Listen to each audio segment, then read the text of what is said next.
Good morning all of you. You are welcome in Jayrana international school online classes. आज हम tense का, कल हमने पढ़ा था प्रेजेंट और पास्ट की हेल्पिंग वर्ब। आज हम पढ़ेंगे फ्यूचर टेंस।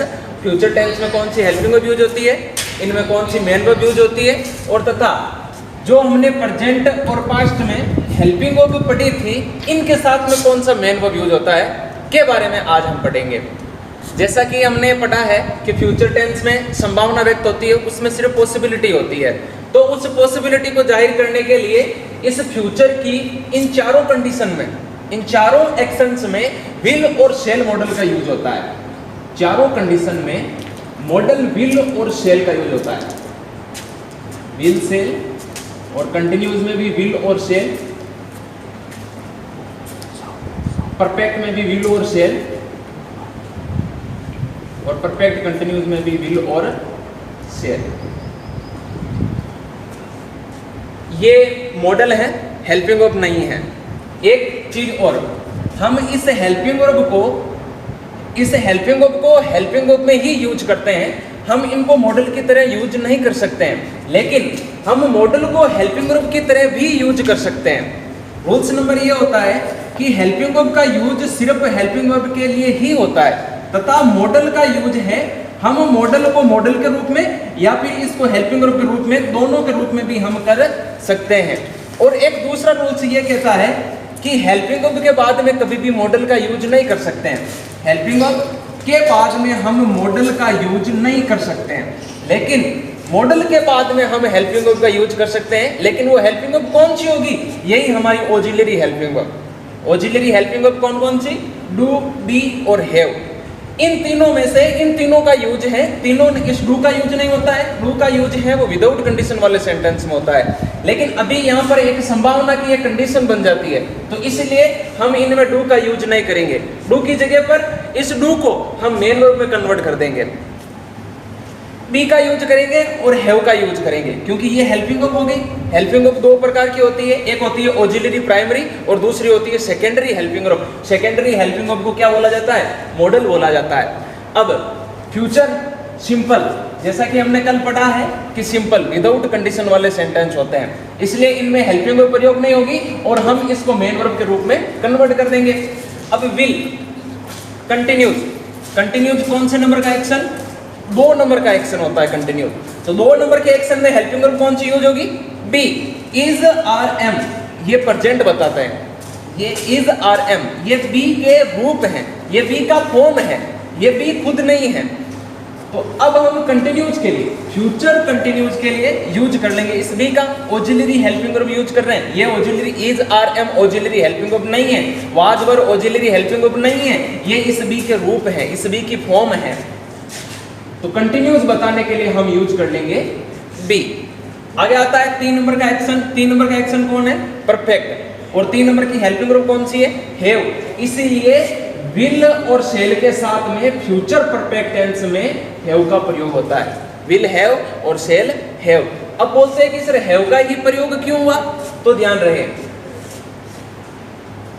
जिस समय कर्ता आई और वी हो उसमें इनके साथ में मॉडल है, वो शेल यूज किया जाता है। अभी ये मॉडल नहीं है, अभी ये हेल्पिंग वर्ब है।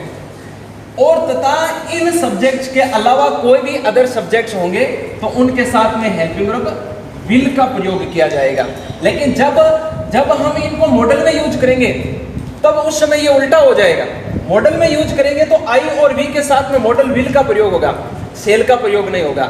लेकिन जब हम इनको हेल्पिंग वर्ब के रूप में प्रयोग करेंगे तो आई और वी के साथ में हेल्पिंग वर्ब सेल यूज हो जाएगी, विल यूज नहीं होगा। इसलिए हमें यहाँ पर बहुत सारे कर्ता हैं वो सिंगुलर भी आ जाते हैं, बहुत सारे कर्ता प्लूरल भी आ जाते हैं। इसीलिए हमने विल और सेल के साथ में सिर्फ हैव को ही लिया, जो कि हैव का प्रयोग जिस समय हम परफेक्ट में करेंगे तो यहाँ पर हैव का प्रयोग सिर्फ प्लूरल सब्जेक्ट के साथ में होता है। अब आ जाता है परफेक्ट कंटिन्यूज। तो परफेक्ट कंटिन्यूज के हेल्पिंग वर्ब के लिए क्या है? विल और शेल तो ऑलरेडी कॉमन आ रहा है क्योंकि ये पॉसिबिलिटी है। अब देखो हम यहाँ पर हेल्पिंग वर्ब, पहले नाम क्या आया हुआ है? पहले परफेक्ट है। तो देखो कि फ्यूचर परफेक्ट के लिए हेल्पिंग वर्ब क्या आई हुई है? विल और शेल प्लस हैव। तो विल और शेल प्लस हैव ही आ गया। अब हमें पता है कि हैव के साथ में हमेशा कौन सा फॉर्म यूज होता है? वर्ब का थर्ड फॉर्म यूज होता है। सेल हैव के साथ में वर्ब का थर्ड फॉर्म यूज होता है। अब देखो आगे कौन आ रहा है, कंटिन्यूज आ रहा है, तो भाई जाहिर सी बात है हमने परफेक्ट का हेल्पिंग वर्ब यूज लिया है तो हमें कंटिन्यूज का भी हेल्पिंग वर्ब यूज लेना पड़ेगा। हैव के साथ में वर्ब का थर्ड फॉर्म आता है, तो कंटिन्यूज की हेल्पिंग वर्ब क्या होती है, बी होती है। बी का थर्ड फॉर्म क्या आ रहा है, बीन आ रहा है, इसीलिए हम इस परफेक्ट कंटिन्यूज में हैव बीन का प्रयोग करते हैं। ये बीन का यूज किस लिए हुआ है, ये बीन का यूज हुआ है इस हैव के कारण हुआ है। यहाँ पर बी का थर्ड फॉर्म यूज हुआ है। बीन कोई अलग से हेल्पिंग वर्ब नहीं है, ये बीन इस auxiliary primary auxiliary helping verb B का थर्ड फॉर्म है। अब हम बात करते हैं इनकी मेन वर्ब की कि मेन वर्ब कैसे यूज होगा। तो ध्यान रहे, एक नंबर का एक्शन, एक नंबर के एक्शन में, इन तीनों ही कंडीशन में वर्ब का फर्स्ट फॉर्म यूज होगा। जो एक नंबर का कंडीशन होता है, एक नंबर का कंडीशन कौन है, सिंपल।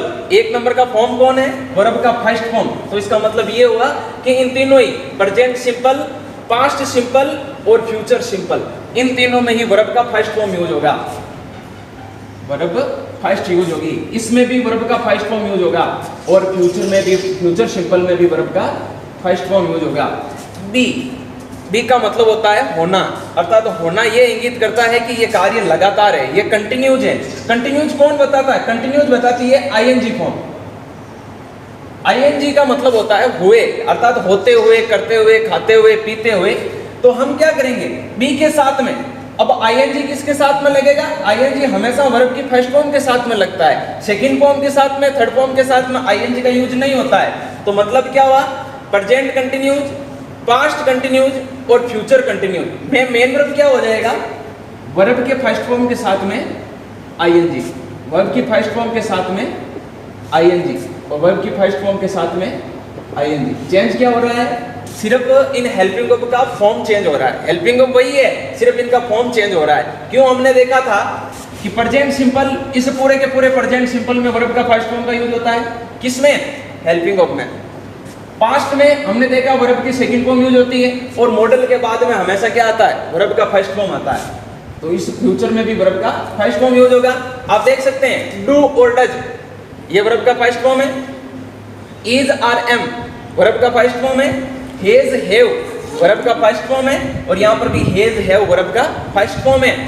डिड डू का सेकंड फॉर्म है और तथा वाज वर्ब बी का सेकंड फॉर्म है।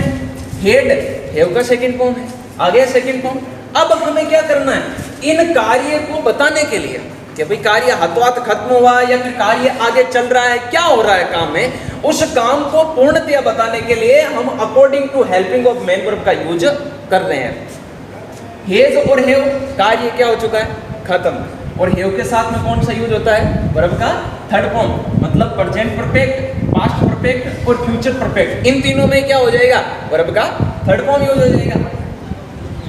प्रेजेंट परफेक्ट का मेन वर्ब वर्ब थर्ड होता है, पास्ट परफेक्ट का मेन वर्ब वर्ब थर्ड होता है और फ्यूचर का मेन वर्ब क्या होता है, वर्ब थर्ड होता है। अब देखो ये वर्ब का थर्ड फॉर्म किसके कारण आया है, हेज और हैव के कारण। वर्ब का थर्ड फॉर्म किसके कारण आया है, हेड के कारण। वर्ब का थर्ड फॉर्म आया है हैव के कारण। विल और सेल के कारण नहीं आया। विल और सेल मॉडल है, कंडीशन क्या कहता है कि फ्यूचर में वर्ब का फर्स्ट फॉर्म यूज होता है। हमने सबसे पहले वर्ब का फर्स्ट फॉर्म हैव यहाँ पर यूज कर लिया है। अब आगे का जो मेन वर्ब होगा वो अकॉर्डिंग टू हेल्पिंग वर्ब आएगा कि ये हेल्पिंग वर्ब कौन सा मेन वर्ब मांग रहा है, ये वर्ब का फर्स्ट फॉर्म मांग रहा है कि सेकंड फॉर्म मांग रहा है कि थर्ड फॉर्म मांग रहा है। तो अब यहाँ में हमने यहाँ पर हैव के कारण क्या किया है, वर्ब की थर्ड फॉर्म किया है। अब यहाँ पर क्या आ रहा है, बीन, बीन आ रहा है। बी, बीन किसका रूप है, बी का रूप है और बी के साथ में क्या यूज होता है, वर्ब की फर्स्ट फॉर्म के साथ में आईएनजी। अगले लास्ट वाली हेल्पिंग वर्ब कौन सी आ रही है, बीन आ रही है, इसलिए present perfect continues, past perfect continues और फ्यूचर परफेक्ट कंटिन्यूज में मेन वर्ब क्या हो जाएगा, वर्ब की फर्स्ट फॉर्म के साथ में आईएनजी, वर्ब की फर्स्ट फॉर्म के साथ में आईएनजी और वर्ब फर्स्ट फॉर्म के साथ में आईएनजी। ये चीज हो गई इनका मेन वर्ब और इनका हेल्पिंग वर्ब हो गया। आप चाहते हैं तो इसका स्क्रीनशॉट ले सकते हैं। अब आगे यहां पर कुछ दो कंडीशन पीछे रह गई है। कभी अभी मैंने यहां पर पास्ट सिंपल में भी वर्ब का फर्स्ट फॉर्म कर रखा है, प्रेजेंट सिंपल में भी मैंने यहां पर वर्ब की फर्स्ट फॉर्म कर रखा है। अब इनके लिए एक कंडीशन एक अलग होती है और वो कंडीशन क्या हो जाती है,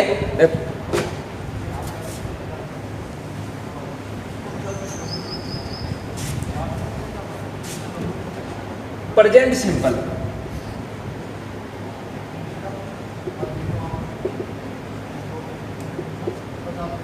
प्रेजेंट सिंपल का जिसमें एफर्मेटिव सेंटेंस होगा, प्रेजेंट सिंपल के एफर्मेटिव सेंटेंस में हेल्पिंग वर्ब का यूज नहीं होता है, हेल्पिंग वर्ब का यूज नहीं होता है। प्रेजेंट सिंपल के एफर्मेटिव सेंटेंस में हेल्पिंग वर्ब का यूज नहीं होता है, तो उस समय उसका मेन वर्ब, उस समय उसका मेन वर्ब, जिस समय हमारा सब्जेक्ट प्लूरल हो, बहुवचन हो, बहुवचन का मतलब क्या हो गया, आई, ये अपना स्वामित्व तो खुद रखता है, ये सबसे बड़ा करता है, इसलिए इसको बहुवचन के अंतर्गत रखा गया है। एक आई है या फिर एक यू है, एक दे है, एक वी है, ये करता क्या हो गए, ये हो गए बहुवचन करता हो गए, तो उनके साथ में हमेशा वर्ब की फर्स्ट फॉर्म का यूज होगा। जिस समय हमारा सब्जेक्ट सिंगुलर हो, सिंगुलर क्या हो गया, कोई व्यक्ति का नाम है, किसी व्यक्ति के पद के बारे में बताया गया है, कोई संबंधवाचक सर्वनाम के बाद में यदि कोई संज्ञा आई हुई है, संबंधवाचक सर्वनाम के बाद में संज्ञा का मतलब क्या हुआ, जैसे my father, my mother, my teacher, my school, over school, ये सारे क्या हो गए, संबंधवाचक सर्वनाम के बाद में नाउन का यूज हो रहा है, तो वो भी एक वचन होता है। अब नाम के अलावा और संबंधवाचक प्रोनाउन प्लस नाउन के अलावा और कौन से एक वचन करता होता है, एक ही होता है, एक सी होता है और एक इट होता है, ये एक वचन करता होता है। जब जिस समय हमारे सब्जेक्ट के कर्ता एक वचन होंगे, उस समय हमारा मेन वर्ब, वर्ब की फर्स्ट फॉर्म के साथ में एस या ईएस यूज होगा। किसमें होगा, प्रेजेंट सिंपल के एफर्मेटिव सेंटेंस में। प्रेजेंट सिंपल के एफर्मेटिव सेंटेंस में हेल्पिंग वर्ब का यूज नहीं होगा। उसमें क्या होगा, उस समय सब्जेक्ट के जस्ट बाद में, सब्जेक्ट के जस्ट बाद में मेन वर्ब का यूज होगा। किन किन में होगा, प्रेजेंट सिंपल और पास्ट सिंपल। अब बात करते हैं यदि पास्ट सिंपल की, तो पास्ट सिंपल के एफर्मेटिव सेंटेंस में भी, पास्ट सिंपल के एफर्मेटिव सेंटेंस में भी हेल्पिंग वर्ब का यूज नहीं होता है, हेल्पिंग वर्ब यूज नहीं होती है। और उस समय मेन वर्ब क्या होगा, उसमें सब्जेक्ट के बाद में डायरेक्ट मेन वर्ब आएगा और उसमें मेन वर्ब हो जाएगा वर्ब का सेकंड फॉर्म। ये देखो पास्ट में वर्ब का सेकंड फॉर्म यूज हो रहा है, यानी कि हमें पता है कि पास्ट सिंपल के एफर्मेटिव सेंटेंस में हेल्पिंग वर्ब का यूज नहीं हो रहा है, तो हमें डायरेक्ट मेन वर्ब के बाद में किसका यूज करना है, सब्जेक्ट के बाद में किसका यूज करना है, मेन वर्ब का यूज करना है, और वो मेन वर्ब कौन हो जाएगा, वर्ब का सेकंड फॉर्म हो जाएगा। अब ध्यान रखें, प्रेजेंट सिंपल,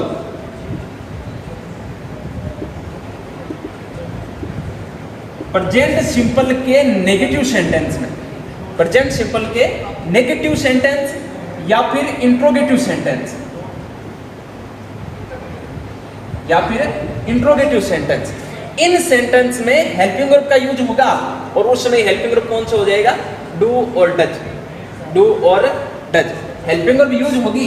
हेल्पिंग वर्ब क्या हो जाएगी, डू और डज, डू या डज, और उस समय मेन वर्ब क्या हो जाएगा, क्योंकि अभी यहाँ पर देखो एस या ईएस या फिर बिना एस या ईएस वाला वर्ब का फर्स्ट फॉर्म या फिर वर्ब की फर्स्ट फॉर्म के साथ में एस या ईएस ऑलरेडी हेल्पिंग वर्ब में यूज हो चुका है, तो इसलिए यहाँ पर वर्ब हो जाएगी सिर्फ वर्ब का फर्स्ट फॉर्म। हमारी वर्ब क्या हो जाएगी, सिर्फ वर्ब का फर्स्ट फॉर्म हो जाएगा। बात करते हैं पास्ट सिंपल के, बात करते हैं पास्ट सिंपल के नेगेटिव और इंट्रोगेटिव सेंटेंस में हेल्पिंग वर्ब यूज होगा डिड, हेल्पिंग वर्ब क्या यूज होगा, डिड, और इस डिड के साथ में हमेशा मेन वर्ब क्या आ जाएगा, वर्ब का फर्स्ट फॉर्म, वर्ब की फर्स्ट फॉर्म।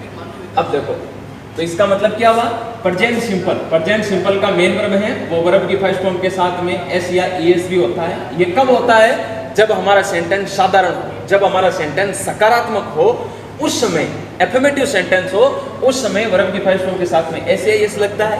पास्ट सिंपल में जिस समय हमारा सब्जेक्ट सकारात्मक, जिस समय हमारा सेंटेंस एफर्मेटिव हो या फिर हमारा वाक्य वो सकारात्मक हो, उस समय यहाँ पर वर्ब की सेकंड फॉर्म का यूज होगा। अब हम इनके बारे में सेंटेंस निर्माण के बारे में पढ़ेंगे, सेंटेंस स्ट्रक्चर के बारे में पढ़ेंगे, वो हम अगली क्लास में लेंगे। आप चाहें तो यहाँ तक का स्क्रीनशॉट ले सकते हैं, ये स्क्रीनशॉट अपने पास में रखिए, जब कभी भी आवश्यकता होती है इसको देखकर आप बिना रटे, बिना टाइम वेस्ट किए आप हेल्पिंग वर्ब और मेन वर्ब को आराम से याद कर सकते हैं, आराम से निकाल सकते हैं।